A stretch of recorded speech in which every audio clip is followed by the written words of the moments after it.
Okay dear students and viewers, अब बांग्लादेश के चुनाव के परिणाम घटित हुए भी कई दिन बीत चुके हैं। आपको क्यूरियोसिटी होगी कि मैं इतने दिनों के बाद जगा हूं। नहीं, मेरी निगाह उस पर थी। आज मैं चुनाव परिणाम या बांग्लादेश की आंतरिक राजनीति पर बहुत प्रकाश डालने आपके सामने नहीं आया हूं। मैं एक ही मुद्दा डिस्कस करने आया हूं कि बांग्लादेश चुनाव का जो ये परिणाम हुआ है वो इंडिया के लिए शुभ संकेत है अथवा अशुभ संकेत। शुभ संकेत या अशुभ संकेत इस पर डिपेंड करता है कि भविष्य में इसका इंपैक्ट इंडिया पर क्या पड़ने वाला है। लेकिन हाँ, हम उसके विषय में थोड़ा सा अनुमान तो कर ही सकते हैं। तो देखिए, अब सवाल है कि हमारे पास विकल्प क्या था।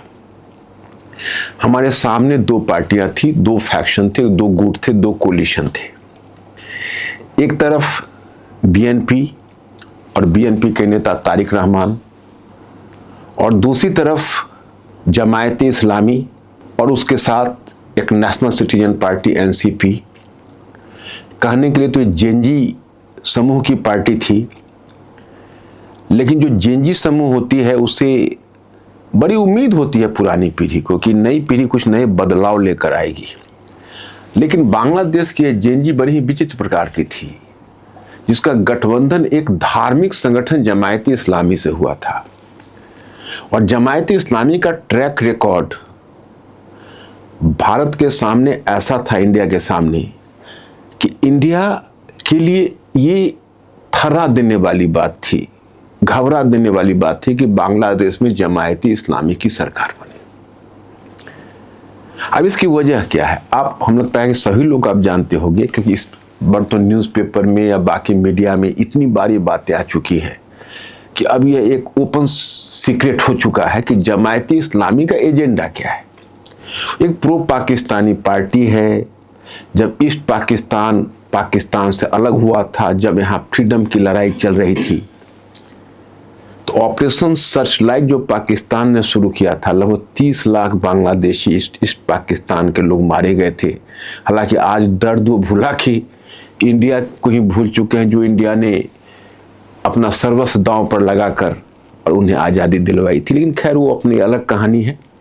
इंडिया की भी यहाँ पर थोड़ा सा कुछ स्ट्रेटेजिक मिस्टेक है, वो भी मैं आपको बताऊंगा। तो वो जमायते इस्लामी उस समय पाकिस्तान का कोलैबोरेटर थी, पाकिस्तान का साथ दे रही थी। सोचिए, उसके लिए शेख मुजीबुर रहमान और अवामी लीग ट्रेटर था, देशद्रोही था, जो एक दुश्मन के साथ मिलकर अपने राष्ट्र के अगेंस्ट में खड़ा था।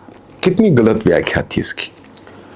वो जमायते इस्लामी पार्टी की अगर सरकार बनती एनसीपी के साथ, तो सबसे वाला चैलेंज तो भारत के पास आता कि बांग्लादेश और पाकिस्तान के बीच एक बहुत बड़ा सैनिक गुट बनता और बांग्लादेश ईस्ट पाकिस्तान के रूप में काम करता।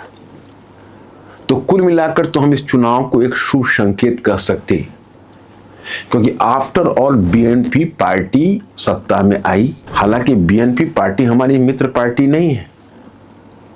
बीएनपी पार्टी से हम बहुत ज्यादा उम्मीद नहीं कर सकते। लेकिन सवाल यह खड़ा होता है कि जब हमें टू एविल्स में चुनना हो कि which is the lesser of the two evils, दो बुराइयों में सबसे कम बुरा कौन होगा, तो बीएनपी ही भारत के लिए होगा। क्योंकि भारत की जो मित्र पार्टी थी अवामी लीग, वो तो चुनाव में उसको बैन कर दिया गया और उसकी जो नेता है वो स्वयं भारत में निर्वासित जीवन जी रही है। तो वैसी स्थिति में अवामी लीग का तो सत्ता में आने का या चुनाव लड़ने का कोई प्रश्न ही नहीं था। तो फिर हमारे पास विकल्प क्या बच जाता है। थोड़ा अगर मैं आपको पीछे ले चलूं तो मैं आपको बताऊं कि जब 1971 में बांग्लादेश को आज़ादी मिली, तो जब तक 1975 तक शेख मुजीबुर रहमान बांग्लादेश के हेड के रूप में कायम रहे, तब तक तो हमारे लिए कोई प्रॉब्लम ही नहीं था। दो भाइयों की तरह हम रह रहे थे। 1975 में उनका तख्ता पलट हो गया और एक सैनिक अधिकारी यानी शेख जियाउर रहमान ने पावर का टेक ओवर कर लिया। अब जियाउर रहमान के टेक ओवर करने के बाद अब वो जियाउर रहमान मुजीबुर रहमान नहीं रहे, तो भारत के प्रति जो उनका रवैया था वो बदल गया। बहुत नेचुरल है। 1981 तक जियाउर रहमान रहे, जिनकी विधवा आपने बेगम खालिदा जिया के बारे में सुना है, जिनका डेथ हो गया। लेकिन जियाउर रहमान ने कोई भारत विरोधी काम नहीं किया।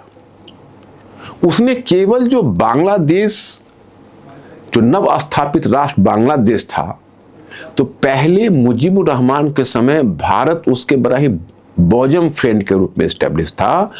उस रिश्ते को उसने अपने फॉरेन पॉलिसी को डाइवर्सिफाई कर दिया और बाकी देशों के साथ भी उसने अपना रिश्ता बढ़ाने का प्रयत्न किया, स्पष्ट भारत विरोधी काम नहीं किया।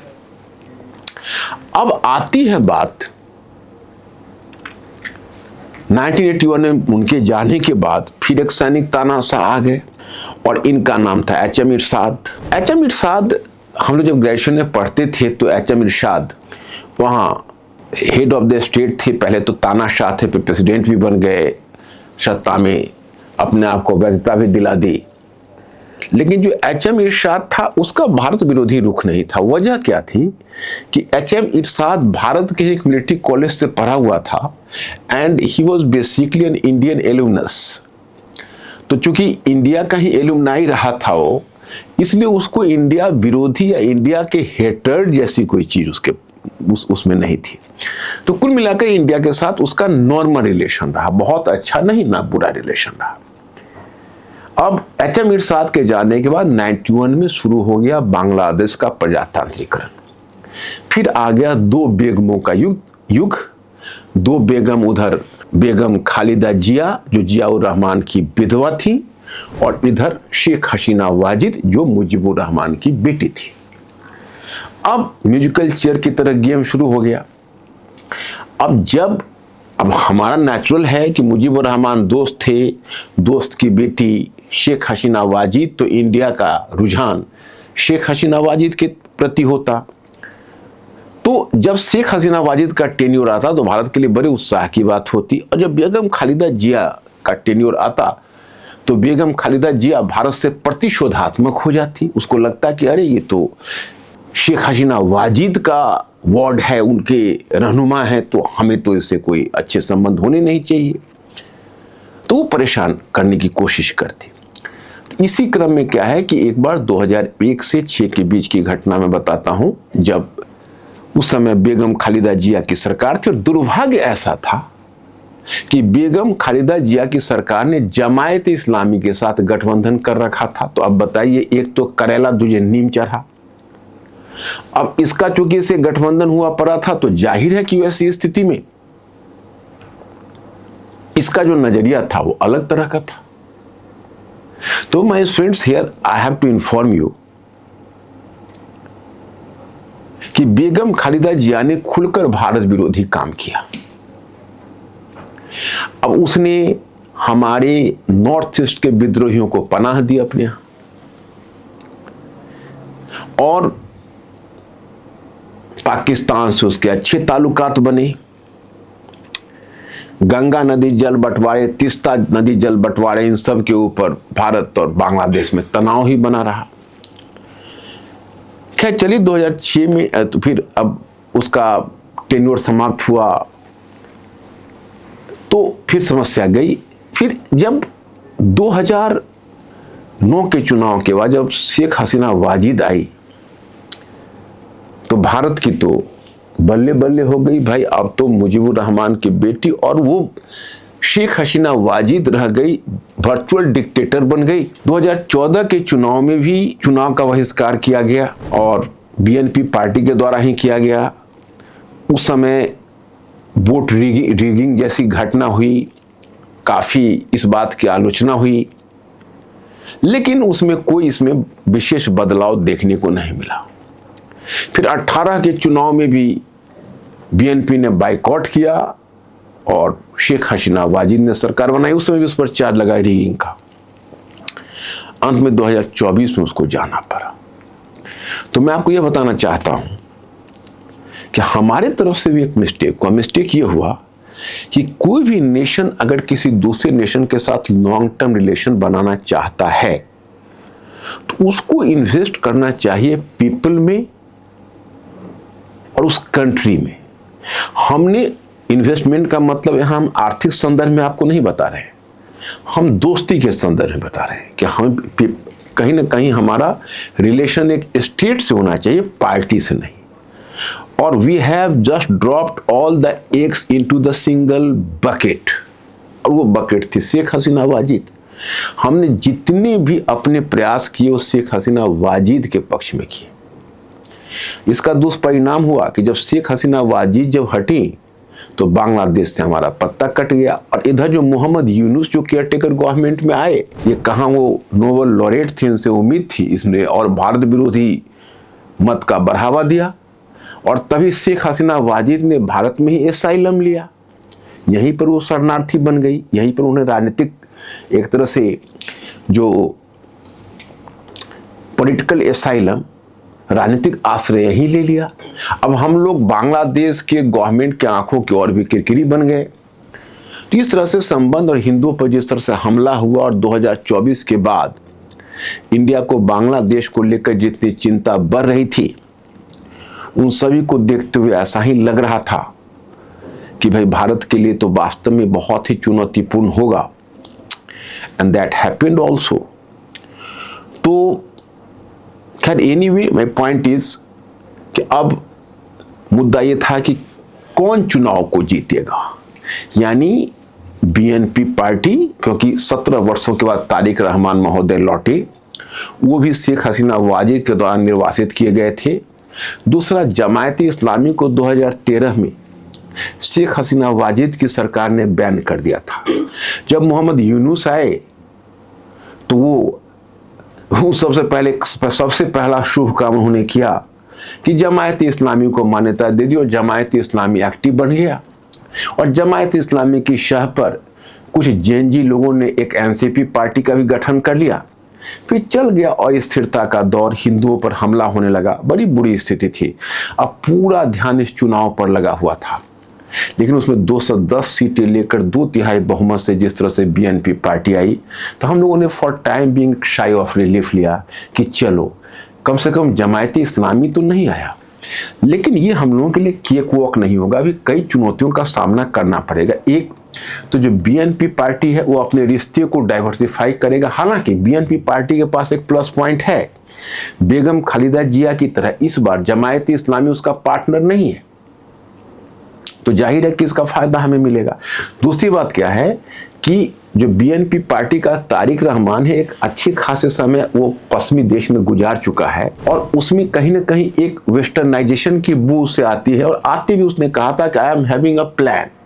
तो I am having a plan, तो भाई क्या प्लान है, कुछ ना कुछ आपका प्रोग्रेसिव प्लान ही होगा। तो वहां तक भी चलिए हम लोगों को एक सांत्वना मिल रही है कि चलो एक बहुत सी अच्छी बात है कि वो कुछ प्लान लेकर वो आए हैं, उनके दिमाग में कोई प्लान चल रहा है। तो कुछ सकारात्मक लक्षण दिख रहे हैं, लेकिन नकारात्मक पक्ष ये है कि बांग्लादेश ने, जैसे मैं एक हम लोग को इंग्लिश लिटरेचर में एक हम लोगों को एक साइकोलॉजिकल स्टोरी पढ़ना था, नहीं पोएम पढ़ना था, the last duchess. The last duchess एक साइकोलॉजिकल पोएम था जो बड़ा गहराई में जाकर उस मानव मस्तिष्क को समझने का प्रयास करता है। तो लास्ट डचेज का मतलब है कोई ड्यूक है, यानी सामंत है, जो अपनी पत्नी, जिसकी जो वाइफ है, वो अपनी वाइफ को मार चुका है और दूसरी शादी के लिए निगोशिएशन करने आया है। तो दूसरी शादी के लिए जो निगोशिएशन उसका चल रहा है, उसमें जो निगोशिएशन करने आया है, जो आप कह सकते हो कि ब्राइड का फादर है, वो उससे, तो उसको वो जानबूझ के दिखा रहा है उसके बारे में, जो उसका लास्ट डचेज था जो क्यों मारा। तो उसने कहा कि देखिए ऐसा है कि वो she smiles to me but she smiles to me in the same manner as if she is smiling to others as well. मतलब वो मुझे देख के मुस्कुराती तो थी, लेकिन जिस तरह मुझे देख के मुस्कुराती थी उसी तरह से औरों को देखकर भी मुस्कुराती थी, तो मैं इसे सहन नहीं कर पाया। तो अब क्या है कि बांग्लादेश के जो तारिक रहमान है, पाकिस्तान को देखकर केवल मुस्कुरा ही नहीं रहे हैं, हमसे ज्यादा उसे देखकर मुस्कुरा रहे हैं। तो इसका लगता है ऐसा कि पाकिस्तान से उनकी ज्यादा दोस्ती बनेगी। और दूसरी बात है कि संयुक्त अमेरिका भी वहां पहुंच बना रहा है, वैसे भी संयुक्त अमेरिका पर पहले ही चार्ज लगा चुकी है शेख हसीना वाजिद की सेंट मार्टिन आइलैंड हमसे वो मांग रहे थे और हमने नहीं दिया। वो बंगाल की खाड़ी में बेस बनाना चाहते थे, उन्होंने नहीं दिया हमने, इसलिए हमें दंडित किया गया। तो हो सकता है अमेरिका कुछ कंसेशन लेने की कोशिश करे। अगर चलिए एक मिनट के लिए यूएसए की दाल नहीं गली तो चाइना तो जरूर पहुंच रहा है, और चाइना से बांग्लादेश के अच्छे ताल्लुकात हो रहे हैं। और चाइना अगर बंगाल की खाड़ी में एक्टिव हो गया तो हमारे लिए अच्छी बात नहीं है। लेकिन इतना सब कुछ बावजूद, इतने सारी बातों के बावजूद एक होप है, क्योंकि हम अटल बिहारी वाजपेयी के इस स्टेटमेंट को याद कर रहे हैं कि हम मित्र बदल सकते, पड़ोसी नहीं। ये हम पर ही लागू नहीं होते, बांग्लादेश पर भी लागू होती है। भारत से बहुत सहायता उसे मिलती है। अभी भी हम उनको लगभग 1100 मेगावाट से अधिक की बिजली प्रोवाइड कर रहे हैं, इंफ्रास्ट्रक्चर प्रोवाइड कर रहे हैं। हमारे बहुत सारे ट्रेन और वाटरवेज खुले हुए हैं उधर। अभी गंगा और तिस्ता, गंगा रिवर की टीटी लैप्स हुई है, उस पर बात चलनी है, तिस्ता रिवर पर बात होनी है।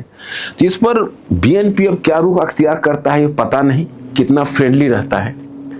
लेकिन 4000 किलोमीटर का बॉर्डर भी है, तो आखिर हमें जरूरत है जितनी बांग्लादेश की, क्योंकि बांग्लादेश में हमारे साथ देखिए एक प्रॉब्लम है। आप मानचित्र पर देखिए, पीछे नजर आएगा, एक जगह है चिकेन नेक, आपने सुना होगा, सिलीगुड़ी कॉरिडोर। तो क्या होता है कि हमारा नॉर्थ ईस्ट में इतना संकरा जगह है जिसको क्रॉस करके हम लोग नॉर्थ ईस्ट जाते हैं। अब उसमें क्या है कि अगर भूटान साइड से चाइना ने उधर से अगर उसको, उस रीजन को पेनिट्रेट किया और सिलीगुड़ी कॉरिडोर बंद हो जाएगा, तो हमारे पास दो ही रास्ते हैं।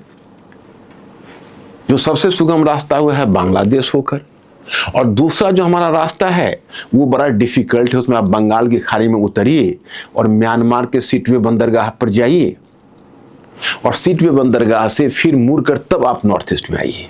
तो आपको कहीं ना कहीं वाटर में उतरना पड़ेगा। वो काम तो डिफिकल्ट है, लेकिन चलिए एक रास्ता वो है कम से कम।